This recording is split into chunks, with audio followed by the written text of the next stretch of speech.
Hey everyone, this is Isaac, and welcome to another Photoshop tutorial. In this video, I'm going to teach you how to make the Fantasy Dispersion Effect. Let's get started.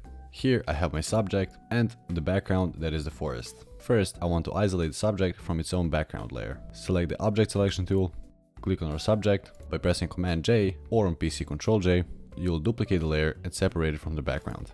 You can delete the bottom layer. Let's make our subject bigger and put her in the center of the picture.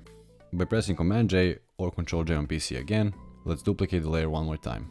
Select the bottom layer, press Filter, and go to Liquify. Let's drag out our subject's dress throughout the right part of the screen.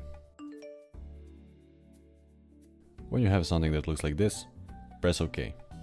Let's make the bottom layer invisible for now. Click the top layer and create a mask. Select the brush tool and make sure you have the black color selected. Go to the brush settings and select Kyle's Pattern Brush. Slowly start painting the edges of our subject's dress. Now that we've done that, we can make our bottom layer visible again.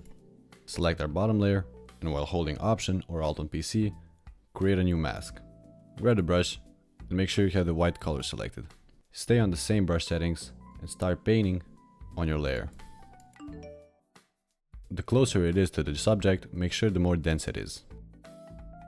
Now that we created the dispersion effect, let's make the fantasy effect. By holding Shift and selecting these two layers, right click and convert them to a smart object. Create an adjustment layer, brightness and contrast, right click and create clipping mask. Lower the brightness and increase the contrast. Play around with the settings until you get the desired effect. Create another adjustment layer and select color balance. Again, create a clipping mask and play around with the colors until your subject matches the background better. Once you've done that, go to adjustment layers and select color lookup. Look through them all and select the one you think looks the best on your picture. I think the fall colors looks the best on mine. That's it for this video. If you found this video useful, subscribe for more tutorials like this one. Check the description below for the links of all my socials, and if you have any questions or future video requests, leave them down in the comments below.